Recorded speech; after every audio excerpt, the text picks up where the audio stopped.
These last few days have just felt weird. Like something's not right. Everything just seems to be a lot harder and tougher to do. You wake up and even the smallest things are difficult to complete. Things like making your bed, cooking yourself a meal, tidying your room. It all just feels impossible. You have no energy and you just feel lazy. You just feel disappointment in yourself. For me, that's one of the worst feelings in the world. It feels like your day has already ended before it's already started. You already feel defeated before you've even gotten out of bed. Some days you might feel motivated, you might go to the gym, crush your goals, do lots of work at home, and you feel like you're on the right path.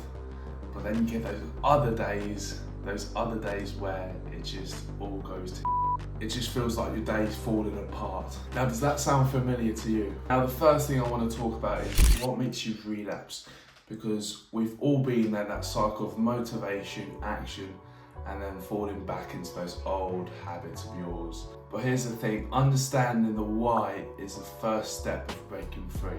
For me, the game changer was journaling, because if you think about it, the brain forgets a lot of things very fast. If I asked you right now, what did you have for dinner 10 days ago, you probably couldn't answer me.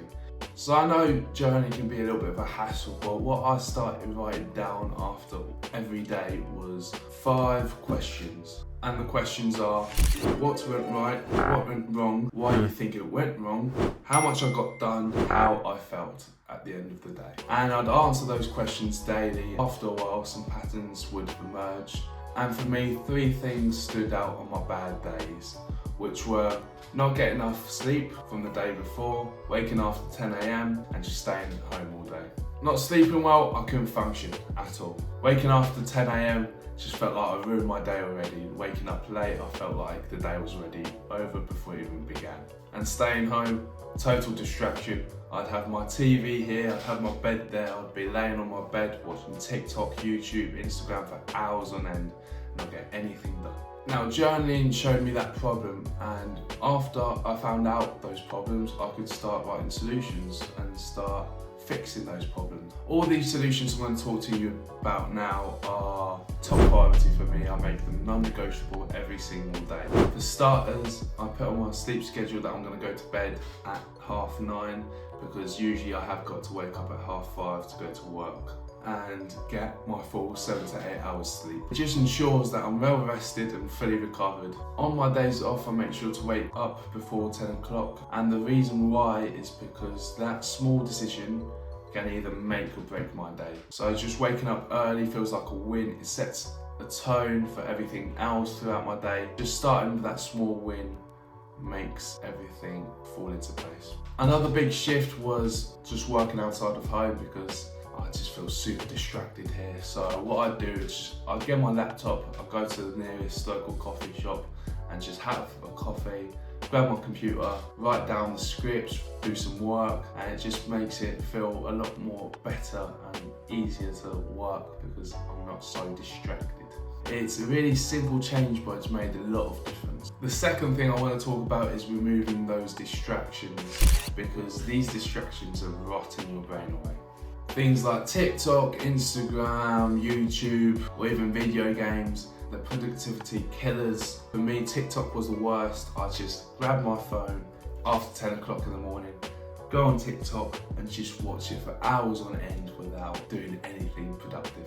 You just feel disappointed in yourself. So the solution was, with Instagram, I'd put a 2-hour limit on my phone, go on, speak to some of my mates, post some content, and then clock off without getting too distracted. Now with TikTok, I deleted it because I felt like it did me no good whatsoever. Now with YouTube, I didn't put any limit on because I do get a lot of value watching videos. Now to stay less distracted, I started planning my entire week using Google Calendar. With everything scheduled, what to do and when to do it, I stay on track and have clear daily goals to complete.